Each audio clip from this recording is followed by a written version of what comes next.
In the San Luis Valley, we are blessed to be located smack dab in the middle of some of the best places on earth to engage in some outdoor recreation. For some, outdoor recreation has been a part of their lifestyle since they were knee-high to a grasshopper. But if you've been raised in the concrete jungle, transplanted from the flatlands, or just didn't have the Daniel Boone mountain man type person in your life to show you the ropes, getting out in nature can be intimidating and the learning curve can be steep, pun intended. Fortunately, there are organizations like SLV Great Outdoors, an organization that works to provide residents and visitors throughout the San Luis Valley with accessible and inclusive outdoor recreation opportunities that connect communities, improve wellness, encourage stewardship, and contribute to economic vitality of the region. That's their mission. I have had the good fortune to work with these folks in the community, specifically in using the great outdoors to help the health and wellness of the people of the San Luis Valley. The local trail and outdoor recreation prospects provide great opportunities for leisure, but they also encourage an active lifestyle. Outdoor recreation also promotes self-reliance and resilience, because as beautiful Mother Nature is, she has no problem eating up a person and spitting them out. To put it frankly, without the proper precautions and planning, outdoor recreation can be dangerous. In this conversation, I sit down with Patrick Ortiz, Alamosa Native, avid outdoors person, and community engagement coordinator for SLV Great Outdoors. In this conversation, we talk about the steps one should take before venturing into the wild. We cover planning, maps, leaving a trail of breadcrumbs so that if you get in a pinch, your friends and family can find you. Sun protection, food and water, first aid, extra clothing, emergency gear, going boom boom in the woods, and trail etiquette during COVID-19. You can support SLV GO by donating to their trail and outdoor recreation projects using the link in the description. I'm your host, AJ Webb, wellness coordinator and wellness enthusiast, and I know you will enjoy this conversation with Patrick Ortiz. Let's go. It is very exciting to watch the viewership, the number of plays grow for this podcast. Thank you all for those that have taken the time to listen, to share. Please continue to do so. It means a lot to the podcast. Patrick Ortiz, my man, how's it going? Good. How are you, AJ? I'm doing well. Thank you very much for taking this time to share some of your knowledge and your wisdoms about the great outdoors, about trails here in the San Luis Valley. Can you just tell me real quick your name and your title and the organization that you work for? Sure. Yeah, I'm Patrick Ortiz. I'm the Community Engagement Coordinator for San Luis Valley Great Outdoors, and happy to be here with you. Awesome. I'm part of the community, and I got a group of folks over at San Luis Valley Health, and really anybody listening to this that wants to know more about going outside, getting some sun on you, getting some dirt on you, and doing so in a safe way, because we've got a couple things juggling. One is, getting out, me coming from a city, it could be a little mysterious, a little scary trying to get out on trails and things like that. That's a good, healthy respect, I think. But there's some things that could go wrong pretty quick. So there's some things you should need to be prepared for. And I'm hoping that you can, help me talk about some of those things so people have some practical tips on how to go outside and do so safely. Definitely. And I think right now with COVID, something that's been positive is that more people are getting outside because they're working from home. They're with their family more. So it's great to see people out on our trails and public lands. And it's also important to recognize that, it is good to be prepared if you haven't engaged in long hikes or even kind of going on remote roads in the Forest Service, to kind of know what you can encounter and being prepared to kind of navigate your way out of that. For sure. And I even say, it's one thing to be prepared for a variety of different kind of situations. I think it's another to also say that I know how prepared I am, Right. and know that doing this, and this is probably out of my scope of work, as far as hiking goes, either from a fitness standpoint or a knowledge standpoint or a confidence standpoint. So yeah, that's an interesting little prospect. That is a nice silver lining that people are taking advantage and using some of the trail infrastructure that you and SLV GO have been working hard to build and get people out onto these things. Yeah, definitely. And that's what's great is, in the last couple of years, we've been able to begin or finish a lot of community trail projects in Alamosa, in San Luis, and in the town of Crestone. Mm-hmm. These projects are connecting the communities to a local piece of public land so that, people won't have to drive 30, 40 minutes to a trailhead, and they can get a good bike ride in, or just really go take pictures along the river, of birds, especially Mm-hmm. this time of year, of birds and wildlife, and the scenic views that are so um, iconic for the Soundless Valley. Mm-hmm. Mm-hmm. Yeah, we are, and what a location, and so that's like two Christmases right there, because you guys are working to put infrastructure a little bit closer to these different communities, right? So that's awesome. But we're also just blessed to be in, smack dab in the middle between the mighty Sangre de Cristos and the mighty San Juan range, with all kinds of awesome outdoor recreation opportunities. Exactly. Any town really, you could drive south, um, and you would be in wide open space, right? Mm-hmm. Agricultural fields, and being able to see the huge sky around us, and the mountains that surround us. It's pretty awesome. And I think, me, I grew up here, and I didn't recognize, how truly, how much this is a treasure Mm-hmm. here, to be able to have that opportunity to live in such a beautiful, vast place that is very community oriented, and Mm-hmm. each community is a little different, but everyone pretty much like can come together to find solutions, and to really just kind of be kind to each other. That's one thing Mm-hmm. that, coming back, I've noticed that that's what makes it unique as well, is that sense of community. Mm-hmm. Mm-hmm. Definitely rich communities here in the San Luis Valley, rich with culture, rich with tradition, and rich with the outdoors. Yeah. And so one of the things that I've kind of found is when it comes to um, groups of folks that really like something, whether it's mountain biking, whether it's hiking, hunting, shooting, they have their own little sub community. And a lot of them have tips and tricks and tactics and little things that they know about that are maybe seem kind of common sense to them. But when someone, an outsider, gets their hands on that information, going out and doing the things that they are doing, whether that's the mountain biking, the hiking, birding, whatever it is, it makes it a whole lot easier. And that's kind of what I wanted to gear this conversation about is what are the things that someone pretty new to the outdoors, and even someone that has been going out in the outdoors for a long time and feels comfortable doing, what are some of the basics? What are some of the foundations as far as how to go out, how to have fun and enjoy everything, how to, and how to get back safely.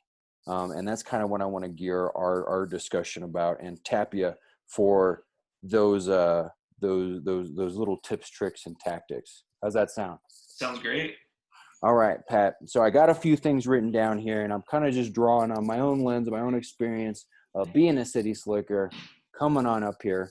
And I found that the number one thing that I want to have before I go out into the outdoors is some kind of a plan, right?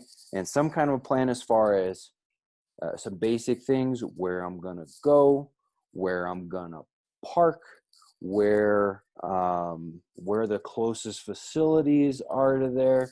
How big a deal is planning before one goes out into the outdoors? I think it's probably the most important part of, Mm-hmm. there is something to be said for being here of like wanting that sense of exploration and discovery. I think that's one thing that people flock to the valley for, and why people want to stay here. Mm-hmm. And at the same time, it's knowing what trail you're going to, Mm-hmm. how far it is from a community, from a health center, and planning accordingly with that. Mm-hmm. So I think it really, the fact of the matter is, in the Soundless Valley, you can end up in a remote area and not being close to any human very quickly here. Mm-hmm. So really, that's kind of the biggest thing is, if you plan on like a big hike, 5+ miles, or a long drive even, to an alpine lake or whatever it is, just knowing that, is there logging operations going on in that area? Is there, is it a high recreation area that people come Mm-hmm. to this time of year? Is it a high visitation area that typically locals aren't going to go to, but not in the off season anyway. So I think that's kind of the big piece of planning, is knowing to be self-sufficient with having food, water, for more than a day with you. Mm-hmm. And Ooh, being, you're jumping my gun. I got some food oh and yeah. water on my list, but as far as planning goes, Mm-hmm. so there's some of it, like, is it a tourist type of an area that gets very populated, or is it very remote? Those are kind Right. of some of the questions to ask yourself before you head out. Exactly. Yeah. And so one of the things that I found to help me out, because it ends up being like a common denominator between, if I'm doing a little keyboard on the internet research, Google Earth is super, different resources out there are super, but I found that having a map, something that I can actually have out there with me on the trail, I found that to be useful. And I know that there's some different resources. I've used the Trails Illustrated maps from National Geographic. That's kind of helped me, wrap my mind around where I'm at once I get out there. But Patrick, what are some of the resources when it comes to understanding the topography, the geography, where things are located? You got any hot tips for resources on and maps and whatnot? Yeah, so there's CoTrex, which is something spearheaded by Colorado Parks and Wildlife, Mm-hmm. that really tries to catalog all the different types of trails in Colorado. So Mm-hmm. motorized, horse friendly, Mm-hmm. hiking only, and of course mountain biking. So that's a good Mm-hmm. one that is constantly being edited and updated. Mm-hmm. Another one is Mountain Bike Project, Mm-hmm. and it's, like the name says, very mountain bike specific. Um, Another good one for hunters is Onyx Hunt, Mm-hmm. which gives you, a good idea of what's public, what's private, and also a locator offline. Yeah. So that's another thing that, being in the valley, like a lot of people do all of those things: hunting, mountain biking, fly fishing, snowboarding, skiing. That's one thing that makes us unique. So it's kind of using this medley or kind of cocktail of apps sometimes, depending where you Mm-hmm. are, if you're closer to a community, or like you said, I agree, like having the National Geographic paper map that you can get at Mm-hmm. Christie Mountain Sports even, Yeah. for our area, is Mm-hmm. very useful. And even in my work before, working trails at Saguaro National Park and Great Sand Dunes, Mm-hmm. having a paper map and being out there and knowing that I'm my only kind of source to get out safely, Right. it does give you that kind of confidence and, just kind of peace of mind when you're in the backcountry. Mm-hmm. Well, and then this will parlay into a new point that I hadn't planned on talking about. But so you want to have a plan, And you also want to have a plan B when it comes to some of those things. I think that there's a lot of value in the redundancy, because for me, it helps me to look at the paper map on my kitchen table, reference it on the internet, and then go out there. But I've used some of those things too. But if my phone breaks or dies and I'm totally reliant upon it, that's not a great situation for me. Exactly, especially if you're in an area that's not that familiar to you, right? If it's Mm-hmm. somewhere new or you haven't ventured that far into yet. Mm-hmm. Mm-hmm. So having a plan, having a plan B, Patrick, how important is it for when someone's going out into the outdoors for them to let some people know where they're going and when they plan to be back? I think that's something to definitely consider. I think knowing, even just having a note in your car or something too, at a Mm-hmm. trailhead. Um, but yeah, letting your loved ones know or friends know, you know, if you know what trail you're going on to, or at least what area you're going to be in. Is it the Mm-hmm. La Garita Mountains? Is it South Mm-hmm. San Juan Wilderness? Mm-hmm. That alone can really, if things go bad, knowing that you've told somebody where you're going to be, or generally, can really be helpful, Mm-hmm. for them as well, to know, okay, we know he's here, we know he or she is here. Um, you know, let's find them if that really is the situation that needs to be, um, that if that is the situation that someone is in, right? Yeah, definitely leaving that trail of breadcrumbs so that someone um, has a place to start versus we don't know where, AJ's been gone for 2 days and it took 2 days to even notice that he was gone. Right, and And letting them know how long you're going to be gone too, I think, is mhm, important, because like a hunt, right, you might be out several days, but if mhm. it's been 5 days, it's like, wait, has anyone seen AJ? Right, right. And I think it's something that we discount pretty quickly because we are very used to having cell phone service in, most of the places that we go, or at least, someone who may not be really familiar with going out into the outdoors. And if it's just implied, oh, I'll have cell service. Well, again, phone can run out of battery, phone can break, or you just might not be in an area that you get service. And if you get yourself hurt, that can be very, very problematic. So so having some backup plans and letting some people know where you're going to go, these seem to Hmm. be very positive things. Definitely. All right. Now, the other week, I sat down with Dr. Melissa Vutzla, who specializes, she's a primary care provider, but she does a lot of specialty work. I don't say she doesn't specialize, excuse me. She emphasizes and sees a lot of folks in regards to dermatology, in particular, sunburns, things like that. So we had a nice conversation about sun safety, Hmm. and she unpacked all kinds of stuff about sunscreen and some of the different ways it's made and how put it on 20 minutes before you go out. So we had an awesome discussion, but talking about sun protection. Okay, what are some of I'd say sun protection, you want to take it into consideration: sunscreen, lip balm, sunglasses, and then appropriate hat and clothing. Where you at on sun protection, Mr. Patrick? I think all of those things are, definitely important, especially in the hot months, right? Mm-hmm. If you can get a wide brim hat, have Mm-hmm. sunglasses, have breathable clothing, Mm-hmm.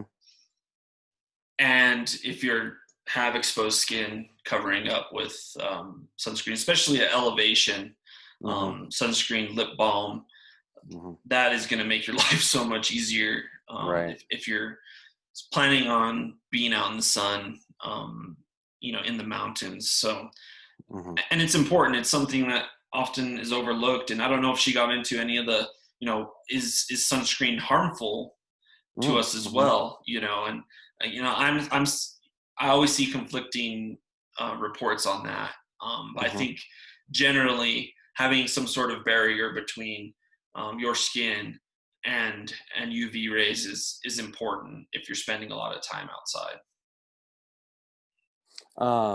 No, I totally agree. It's and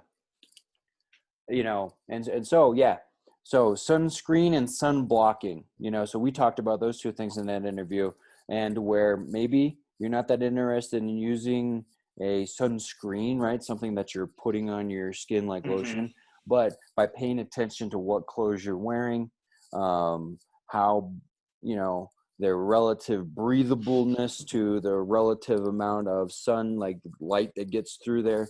Those Right. are all things that take into consideration. Do you have a go-to hat or something that you work to make sure that's like the thing you don't want to forget when it comes to protecting yourself from the sun? If I'm near water, I'll wear a buff, like to protect my Okay. neck and Uh-huh. face if it's reflective. Mm-hmm. Or sometimes, just wear the buff, to protect your neck, right? And then Right. once you, like, even wetting it with a little water, if you're going to be Mm-hmm. out, like that keeps you cool because, Mm-hmm. your jugular and that cools down your blood, like Mm-hmm. literally, and just can take your body temperature down quite a bit. Things I Yeah. learned working in the desert, Saguaro National Mm-hmm. Park. For sure. And for those that don't know what a buff is, let's see if I can describe it and you see if you agree. Yeah, It's like a stretchy scarf that connects back into itself. yeah, it's And you like might a call it tube. uh-huh, Yeah. uh-huh. And you Um, can get that thing wet to cool yourself off of, and you can use it to keep the sun off of you. and even a bandana would Mm-hmm. suffice for that, right? Wetting it Yeah. and tying it around your neck, and it's also good for, you can wear it under a ball cap even to protect Mm-hmm. your ears and neck from sun exposure. So lots of Definitely. ways to do it. Yeah. I think between that and like a light pair of gloves, that those are things that you know you might get out in the outdoors, get burned, get your hands and your neck fried a couple of times before you go, oh, maybe I'm going to incorporate this. So maybe someone's able to make themselves more comfortable by incorporating that buff, incorporating those uh those uh those light gloves. Yeah, mitigation strategies. Hmm. So we'll go a little more technical on some other clothing parts, but I think just taking into consideration sun protection, because maybe you're not, you don't have a buff and you don't plan on doing this, you don't plan on doing that. At least get some kind of sunblock, whether you're using clothes or your preferred method. Let's talk about water, Patrick. Okay, when it comes to water, um, for me growing up in Arizona, like it's a constant thing you're kind of thinking about. I'm like Hmm. before football practices in 110-degree heat, I'm drinking a gallon, maybe 2 gallons. um, my thing now is I take a Camelback with me that's got 3 liters in it, and I really want to be hydrated before I even get out there. And I want to Right. know so I'll kind of just start there, right? um, People need to take water with them. Okay. Absolutely. Yeah. And even if you're in an area that might have some water, you're gonna want to take some water with you, even if that's just a 45-minute trail hike. um, that's going to be something people are going to want, and there can be some consequences for not taking water. Absolutely. And it's funny, we have these temperature swings. Like in Alamosa, we broke a low temperature record that morning, and then later in the afternoon, it broke a high temperature record for that day. So these temperature swings can really um, happen, more quickly than you're expecting. So yeah, it's important to know if you have water sources nearby, and if you don't, you need to carry that with you. And the other piece with it is, you can really drink too much water and not get enough electrolytes. So having like salty snacks, Mm-hmm. even an emergency with you, Mm-hmm. if water isn't doing the trick, having some sort of salts, electrolyte sort of snack with you, I think is Mm-hmm. another important piece, especially if you're sweating and exerting in heat, um, for the day. Mm-hmm. Well, and I think this is also too, someone will have to kind of, I would say I would encourage folks to be a little bit over prepared in this category as far as bringing maybe more water than you think you need. And then as you get going, you go on multiple outdoor excursions and you kind of get a feel for what else is you going to need. Are you cramping? Are you going to need to, get in some Gatorade powders? Are you going to need to get in something to give you those extra electrolytes and things that you need, and just understanding kind of what what your body needs. I kind of consider myself a little high maintenance because I'm a bigger unit. So I'm gonna need a little bit, I'm gonna need some more water maybe, and I'm gonna want to think about those electrolytes so I don't end up with calf cramps and things like that.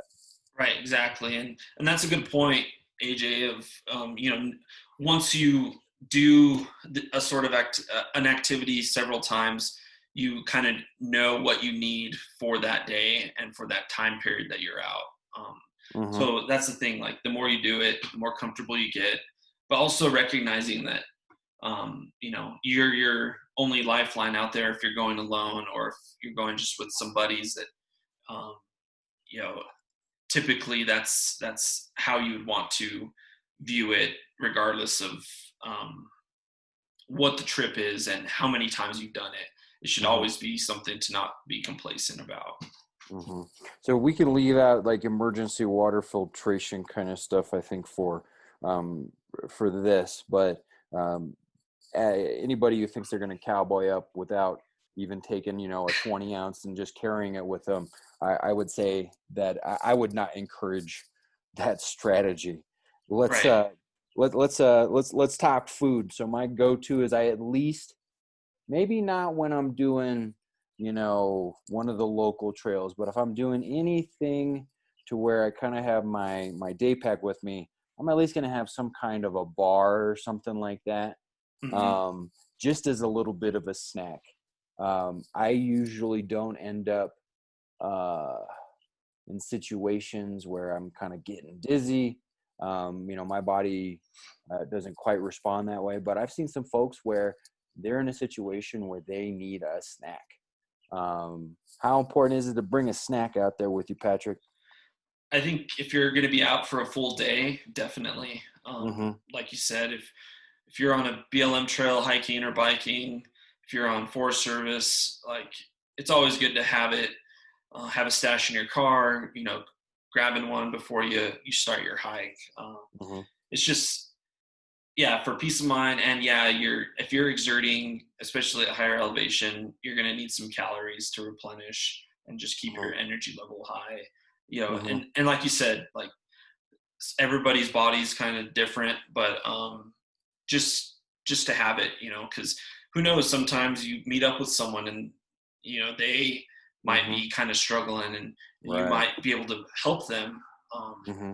in that. And it's just what I've seen, time and time again, like on desert trails and kind of high use areas, is you know typically you'll see someone helping someone else out with the gear they have. Mm-hmm. Mm-hmm. Well, and it almost seems like, oh, it's food. I don't mind being uncomfortable for a little while, so I'll just, tough it out or whatever. But those situations where you get dizzy, you need something, or you're struggling, that's no longer a comfort issue. That's a safety issue. I mean, because Absolutely.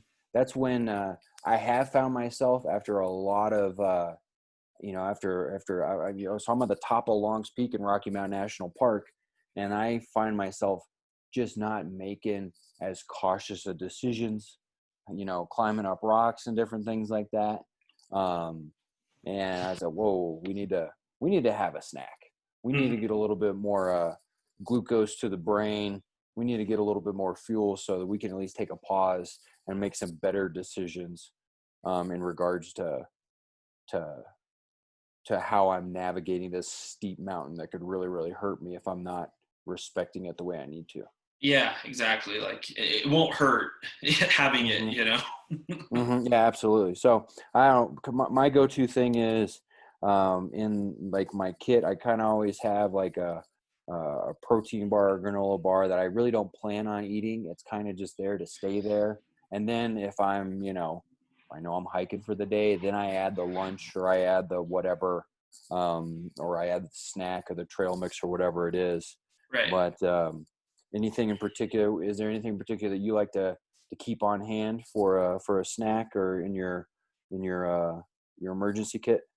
Um, Honestly, yeah, just like a Cliff Bar, Uh-huh. just a mixed nuts trail mix typically is what I'll have stowed away in Mm-hmm. my day pack. Awesome. Awesome. Well, so let's talk about that day pack. That's perfect. I'll tell you about a few items that I like to keep in there, and then I'll let you elaborate on them. And we don't have to unpack each one to, a super high detail extent. But if I'm talking about a day pack, I'm talking about a, a I've used school backpacks before.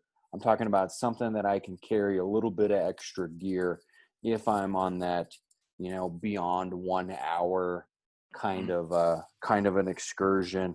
And in that day pack, I'll have some of the stuff that we'd already talked about, the water, a few other things, but I want to have a first aid kit. I don't go too wild with this. I got some bandages, I got some ointment. I will have some over-the-counter pain reliever, whether that's Mm-hmm. ibuprofen or Tylenol.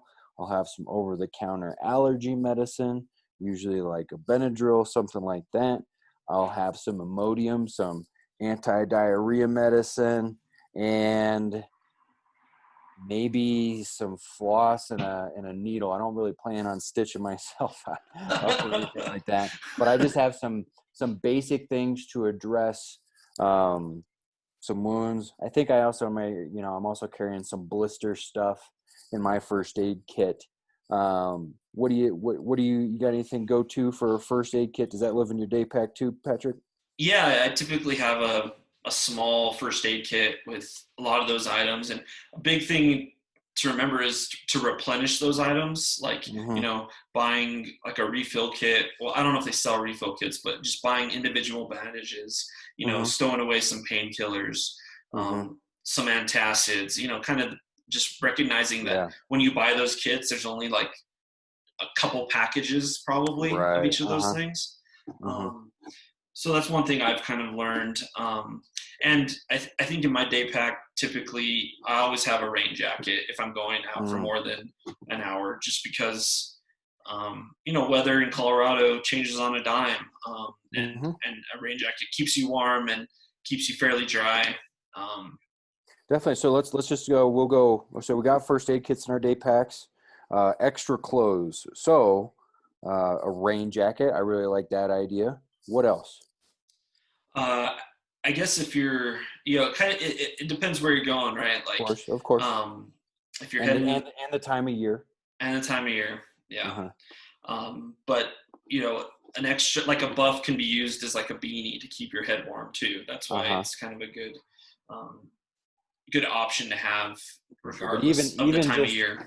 even just having that extra beanies, that's not a bad idea. I use one of the micro, Yep, polar fleece things or whatever. They don't weigh anything, and I've not been stuck outside overnight involuntarily, but that seems like a good thing to have extra, is something warm for your head. absolutely. Patrick, what about so summertime right now? Are you going so far as to packing a insulation layer, whether that's a puffy jacket or some kind of a fleece, or are you just kind of relying on the rain jacket? What do you recommend? Yeah, a light fleece I think is definitely necessary to have in Mm-hmm. your day pack Yeah. if you're going to be out for more than a couple hours Mm-hmm. somewhere. Um, yeah, it's just another added layer for those unexpected things that could happen. You roll an ankle and you're out, and Mm-hmm. it's going to just take you longer to get back or something, Right. something like that. You're going to have to rest more. You're going to stop more. So Mm-hmm. having an added layer to help keep you warm is integral, I think. Mm-hmm. So for me, I've kind of said I'm usually going to take a fleece. But if we're in the fall kind of an area, that's when I'm going to think about that puffy jacket. Also, I mean, if I'm talking like more than 5 hours, that influences it, but some kind of an insulation layer. You're probably not going to need this for a 1 hour jaunt on the trail or something like that, but insulation layer, that's been something that I've tried to keep in mind. Yeah, definitely. How about extra socks, Patrick? I would say, if it's all about the plan, right? If there's creek crossings, if there's areas where you're going to have to ford some creeks, like I think definitely think about that if you're going to be out for a day, because evening comes, right? The days are long right now, but evening comes and the temperature drops like that. So definitely something to add if you're going to be near water or having to navigate through it. 100%. Or rain, right? Monsoon season's upon us now. Yeah. Well, I mean, so again, I think that for an individual, if it's just your first time, throw an extra pair of socks, a rain jacket, and a fleece layer in there. Yeah. Figure out, whether or not you needed it. But I think what you end up is, it's individual dependent too, as far as, so me, I'm a sweaty dude, right? I mean, I kind of get I'm like I start hiking, I turn into a snail if I'm hiking too fast, where whatever shirt I'm wearing, I'm going to want to change to that. Especially if I get to the top of a mountain or something like that, and I'm planning on hanging out in the shade and having some lunch. I'll be pretty chilly if I don't have an extra dry shirt to switch into. And I'm not big on the merino wool kind of situation as far as, like summer hiking stuff. So I think this is something that everyone gets to kind of figure out, and don't let it overwhelm you, but you're going to add some layers of, no pun intended, of sophistication to this as you're going through, and you're experimenting with going outdoors and figuring out what you need to be comfortable.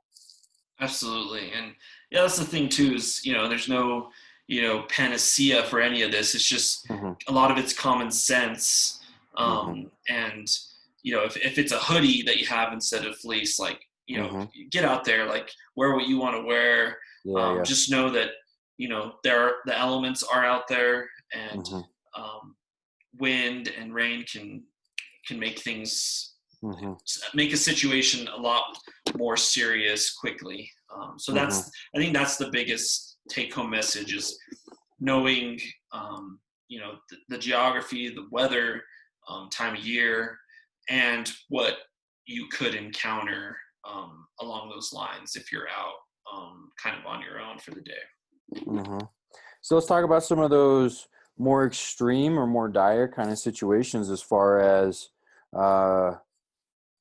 survival gear. I mean, you put that in the search for the YouTube, you're going to get some very interesting replies and a whole bunch of opinions, right? But when I'm talking about like survival gear, I'm not bringing around, snares with me. I don't even bring like fish hooks or anything like that. But things that I do want to have with me are a couple different ways to make a fire, and a knife. There's probably a couple other things that I'll add in there depending on what time of year it is, maybe a space blanket, but just some, and I don't even call that survival gear. I'd call that emergency gear: space blanket, knife, fire starter, and my extra protein bar kind of gets thrown in there. When it comes to emergency stuff like that, Patrick, is there anything that comes to mind? Do you agree with those selections? Where are you at? Yeah, I think all those things are good to have. Like, those space blankets, like you said, they can roll up really small, and you can just stuff it into your first aid kit or something. Yeah. It's like a driver's license size piece of thing. Yep, exactly. So, these are all things that I think will help you if you do get in that situation. Another thing, that a lot of people do is also just rely on technology again, right? Like getting a Garmin, like GPS locator. right? Like DeLorme, I think, is what I've used in the past. And you can send messages to people directly to their phone, Right. checking in. You can see a map, the topography that you're on.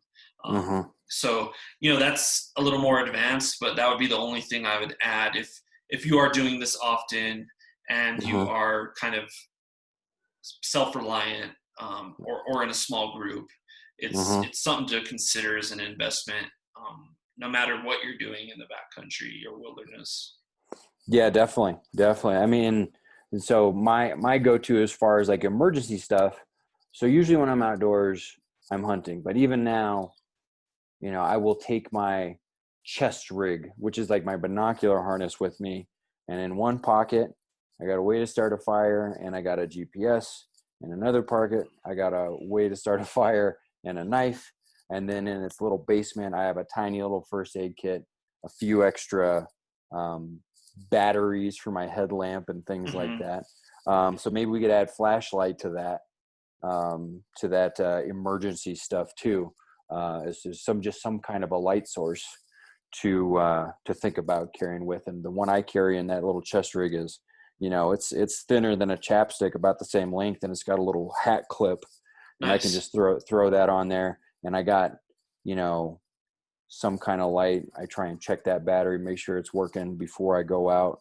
But a light source, some fire starter, and a few other emergency items. I think people can start thinking about those to feel a little bit more comfortable. And not only that, also knowing how to use them. Like I've spent a lot of time, like all the marshmallow roasting fires that we've done over the past couple summers have been started with flint and steel, with a carefully little, kind of, no extra stuff kind of fire, because I wanted to practice those things before I really need to do it with like wet stuff or any other extreme kind of a scenario. Yeah, exactly. And, even, they make these like dry seal bags, right? So you can even have match packets in there too, as like a plan B, right? Even just a little Bic lighter, having various methods, because who knows, it could crack and break, and then all the fuel spills, right? So then you're to matches. Oh, but they got wet, right? So then you have flint and steel to get that done, because guess what? You've been practicing it, So there's these kind of fail safes, I think, when things get dire, that you would ideally want to have in your bag, in your day pack, in your first aid kit to increase your chances of staying warm if you are going to have to spend the night outside. Right. And definitely in that emergency situation, I'm not trying to be Beavis and Butthead up there on the mountain trying to start a fire for funsies up there. Because, especially this time of year, I think that's an extra part of the plan. Pay attention to fire regulations, plan around that. But now we're kind of getting into camping stuff. I really like the suggestion of the GPS. I know that there's some, $140 isn't growing on trees around my house, but some of the Garmin, there's some Garmin like watch type GPSs that will give you that little trail back to the truck, and that's helped me in just having more confidence in what I was doing. Right. Yeah, and just a compass too, right? To check your technology, making sure that it is calibrated. There's just knowing what general direction you were coming from, and then that kind of gives you the general direction to go back to, or go to, a town maybe that is nearby or something, that if you're familiar with the area. Yeah. Well, and we could probably go into a whole discussion on tactics if you are lost. Right, exactly. Walk towards a road, stuff like that. But I think in just as far as like emergency essentials, I feel like we covered those. We covered some clothes. Yeah. So let's just kind of do a quick recap, Patrick. Yeah. I'm going out, and I'm working to have myself a high quality of plan as possible, which means I'm going to know where I'm going. I'm going to know where I'm going to park. I'm going to have an idea about how things are kind of put together in that area, whether there'll be a whole bunch of people there or not. Maybe check a weather report so I know what to expect there. Then I want to let some friends know, hey, this is where I'm going. This is how long I plan on being. If you don't hear from me in a certain amount of time, think about sending some help for me. I'm out there. I want to think about the clothes that I'm wearing from a sun protection standpoint. I want to cover up or at least have the option to cover up so I can protect my skin. We didn't talk about, with the sun protection and clothes, we didn't talk about footwear, which that's probably a whole hour too of information, right? But maybe we can just chalk footwear up to kind of situation dependent, preference dependent, budget dependent. I mean, there's a lot of different things that can go into that, but we'll just assume that you got a sturdy pair of, so you got shoes to match the job at hand. Like I've seen people climb 14ers in tennis shoes. Right. You can do it, but you could benefit from the support of a decent boot and stuff like that. And it'd be more comfortable for you, Right. Yeah. Mm-hmm. So maybe we'll have a footwear discussion sometime. We can join up with Dr. Oster. He could give us some hot tips too from the walk with the doc. Definitely. We want to take some water, Patrick. We want to take enough water for us, and even if it's a short thing, we want to have a little bit of water with us. We want to have a little bit of food with us, even if it's a short amount of time. Work the plan accordingly, and if it's going to be longer than, if it's going to be appropriate, as a day hike, something where you're going to want to have a day pack, some kind of a backpack or a fanny pack with a first aid, a few different things in there, some extra clothing or the appropriate complements of clothing, and then a little bit of emergency gear, knife, fire starters, anything else when we start talking about getting into the backcountry, getting into, not even the backcountry, just getting out on some trails. So just some extra things to think about. Yeah, I think the other big piece is just the ethics of, right now with COVID, right, the safe social distancing, recognizing. Let me pause you real quick, because in the emergency kit, there's something very, very important. I've heard this stuff get called mountain money before. We talk about toilet paper. And I think that'll be a good segue for ethics, right? Because when nature calls, when you're in nature, what's the standard trail etiquette as far as? So let's just imagine you're prepared. You got your toilet paper. This is a good thing to plan for, I think. What is the what's the etiquette around? You got to go number 2 and you're on the trail. So. All right, situation is there's no facilities in sight. You're 5 miles away from your truck. Okay. You have so what do? And you're like, oh man, I should have planned better for this. What you need really is a Ziploc with, they sell these camping toilet paper that's already kind of a full roll, but without the cardboard, or just pulling some from home, getting what you need in there, just thinking about your home situation and how much you use, right? It's not going to be ideal out in the wilderness, but just thinking ahead. So that's back to planning. And then bringing some or finding some sort of way to dig 6 inches on an area that's away from water, at least 200 feet away from a water source. That's typically what Leave No Trace teaches us. And then what I've typically done is just marking it, just to be like, if it's especially if it's a high user area, marking it in some way and be like, hey, no need to dig here. This is, it's either a dead squirrel or don't eat your sandwich over here. So, that's in the backcountry, that's typically, digging a cat hole 6 inches deep, and ideally taking your toilet paper with you. That's like the ideal scenario that they teach us, just because I've seen areas where toilet paper can kind of really stack up Uh-huh. quickly near trailheads or near Uh-huh. popular trails. So the proper ethic would be to take your toilet paper with you. And what I've done is actually using a lighter to just burn it and then Mm-hmm. burying it with your cat hole after you've done your business. Very carefully, of course. Very carefully. Like this time of year, you'd probably want to just carry it out.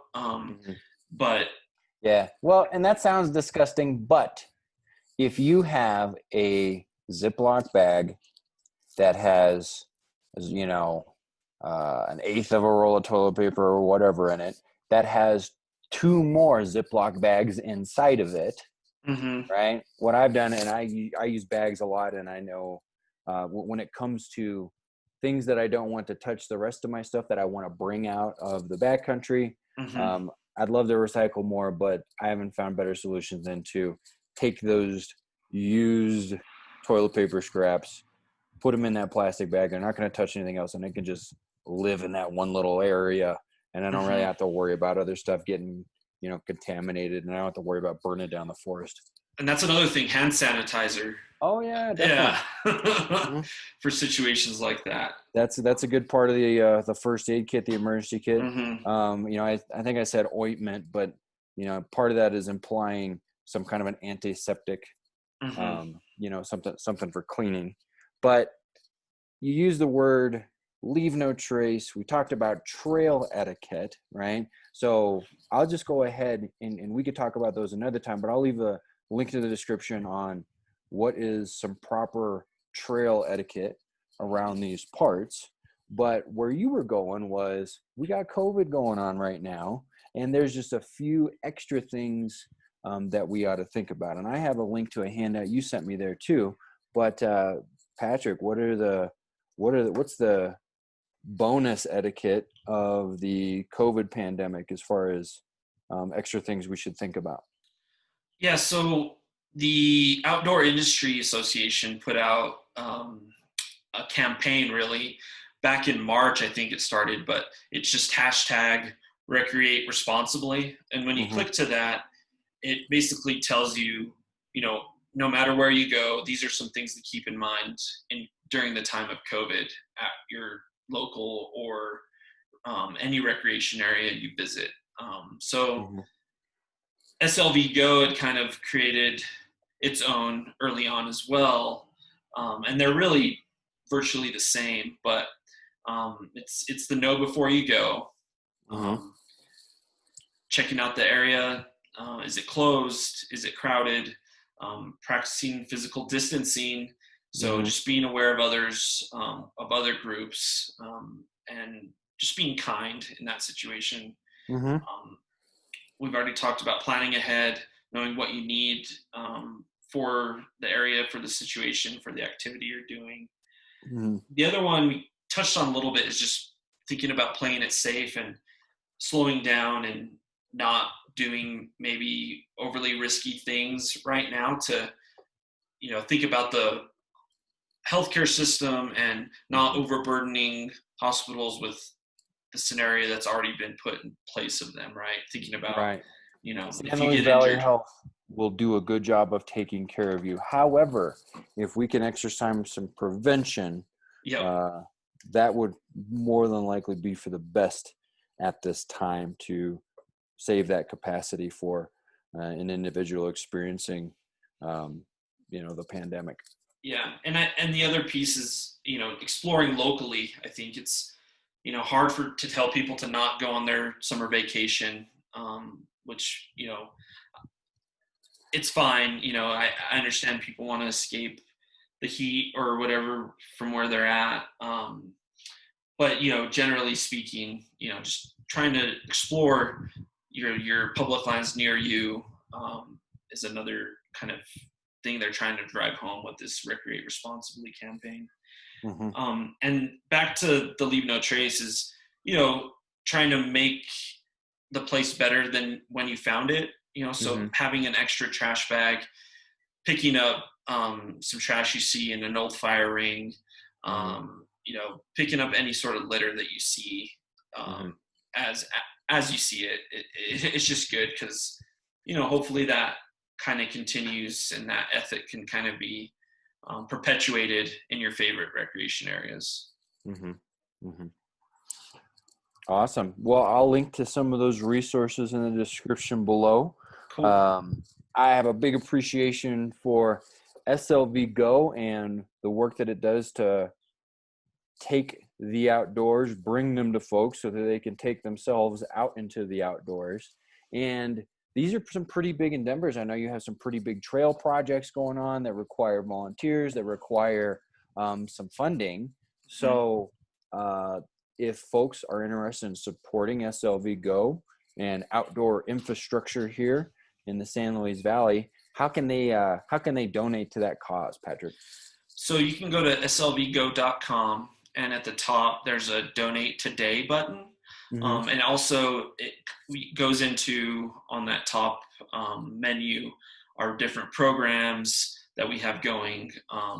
So we have the SLV Goats Trail Crew, which is a locally hired professional trail crew that's working in 3 communities right now on trail projects in San Luis, in Rito Seco Park, in Alamosa with some of the Alamosa Riparian Park work that is continuing to be done, and on the Toivo Malm Trail Network on the south end of Alamosa that connects Alamosa to the Alamosa Wildlife Refuge, as well as in Crestone. We're currently out there working on connecting the Baca National Wildlife Refuge Visitor Center to the Colorado College campus, and that'll be one segment of a trail network that connects the town of Crestone to the Baca National Wildlife Refuge and to the Baca Grande HOA, so kind of the housing community up there. So we're all over the valley, and our goal really is just looking at outdoor recreation and spending time outdoors as a means of health and wellness.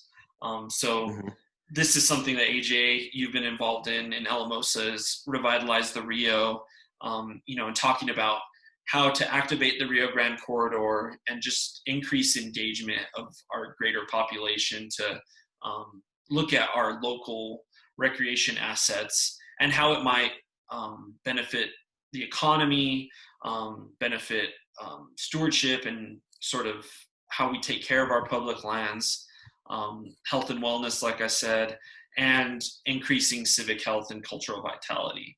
And, we hope to kind of emulate that and kind of bring it to other communities in a similar fashion based on their needs and their stakeholders, and hearing directly from their community of how they want to capitalize on some of their in-town or close to town public land areas that could use some trail development in the future potentially. Awesome. Well, if folks that are enjoying the outdoor community, you can look around and you can see some of those stamps, some of those logos of SLV GO and the good work they've been doing. So, Patrick, thank you very much for sharing your knowledge, information, and information on skills for the outdoors. And I look forward to continue working with you to take people outside so they can get healthy. Thank you, AJ, and I appreciate your work with SLV Health and Adams State, and trying to get people to really think about how to make themselves healthier and really make themselves better students and community members where they're at. So I appreciate the work you're doing too. Roger that. Thanks, buddy. All right, thanks. That's it for this episode of the It's Wellness Time podcast. Thank you for listening along. Please take a second to review, give it a 5-star rating, share it with your friends, do all these things via the social medias.